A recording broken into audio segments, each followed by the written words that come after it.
Friends, இன்றைக்கி நம்ம சேனலில் பார்க்க போகிறது கொய்யா பழத்தோட ஜூஸ் தான். ஃபர்ஸ்ட் கொய்யா பழம் நம்ம சாப்பிட்றதுனா டேரெக்டாக ஸ்கின்னோட எடுத்து சாப்பிட்லாம். நம்ம ஜூஸ் பண்ணுறதுனால இருக்க ஸ்கின் எல்லாமே ரிமூவ் பண்ணிக்கோங்க. நான் பீலரை வச்சு அதோட ஸ்கின் எல்லாமே ரிமூவ் பண்ணி எடுத்து வச்சுருக்கேன்.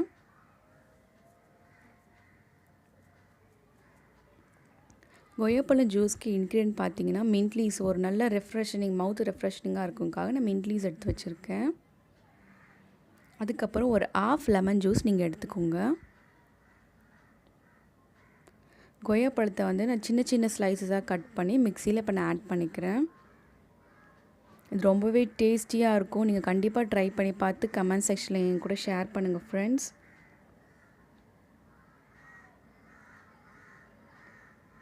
ரொம்பவே சிம்பிள், ஈஸி. இப்போ நம்ம எடுத்து வச்சுருந்த ஆஃப் லெமன் ஜூஸ் வந்து இது கூட நான் ஆட் பண்ணிக்கிறேன்.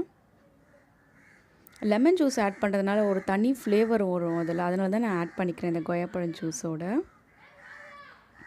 இப்போது இல்லை 2 இல்லை 4 நீங்கள் வந்து மின்ட் லீவ்ஸ் ஆட் பண்ணிக்கோங்க. கொய்யாப்பழத்துலேயே ஸ்வீட்னஸ் இருக்கும், இருந்தாலும் நான் கொஞ்சம் சுகர் ஆட் பண்ணுறேன் ஃப்ரெண்ட்ஸ். இப்போ நீங்கள் வாட்டர் விட்டுக்கோங்க, ரெக்வர்டான வாட்டர். ரொம்பவே டேஸ்டியாக இருக்கும். ரொம்ப ரொம்ப ரொம்ப ஹெல்த்தியானது கொய்யாப்பழம் ஜூஸ். ரொம்ப அஃபோர்டபுள் ரேட் தான் கொய்யாப்பழமும். அதனால் நீங்கள் வீக்லி ஒன்ஸ் கூட இந்த கொய்யாப்பழம் ஜூஸ் நீங்கள் எடுத்துக்கலாம். இப்போ நான் நல்லா பிளெண்ட் பண்ணி எடுத்துருக்கேன் ஃப்ரெண்ட்ஸ்.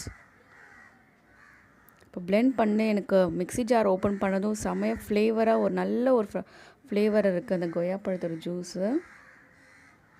இந்த கொய்யாப்பழத்தோட சீட் வந்து எப்பயுமே வந்து கிரைண்ட் ஆகிருக்காது. அதனால் இதை மாதிரி ஜூஸர் ஃபில்டர் நீங்கள் பண்ணும்போது அதை நீங்கள் பார்த்து ஃபில்டர் பண்ணுங்கள். அந்த சீட்ஸ் எதுவுமே வந்து கிரைண்ட் ஆகிருக்காது, அந்த சீட்ஸ் எல்லாமே அப்படியே இருக்கும். உங்களுக்கு நான் காமிக்கிறேன்.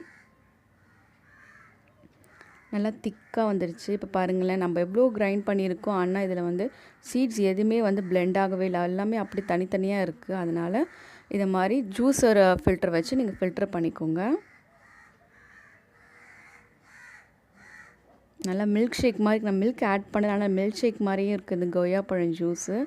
ட்ரை பண்ணி பாருங்கள். கண்டிப்பாக எல்லாேருக்கும் இந்த கொய்யாப்பழம் பிடிக்கும். வீட்டில் இருக்க பெரியவங்களுக்கும் கொடுங்க, கிட்ஸுக்கெலாம் கொடுங்க, நீங்களும் சாப்பிடுங்க. இப்போ வந்து ஒரு 2-3 பிஞ்சஸ் வந்து நான் பெப்பர் வந்து பிளாக் பெப்பர் ஆட் பண்ணுறேன். இது ஒரு flavour. Pepper and lemon juice நம்ம ஆட் பண்ணுறதுனால இந்த கொய்யாப்பழம் ஜூஸ் வந்து எக்ஸ்ட்ரா ஃப்ளேவர் நம்மளுக்கு வந்து இன்க்ரீஸ் பண்ணி கொடுக்கும். இப்போ நான் ஒரு மின்ட் இதில் ஆட் பண்ணிக்கிறேன். பிடிச்சிருந்தால் லைக் பண்ணுங்கள், ஷேர் பண்ணுங்கள், சப்ஸ்கிரைப் பண்ணுங்கள். உங்களோட கமெண்ட்ஸை என் கூடயும் ஷேர் பண்ணுங்கள். கடைசி வரையும் பார்த்ததுக்காக நன்றி. தேங்க்ஸ் ஃபார் வாட்சிங். Keep smiling. Bye bye.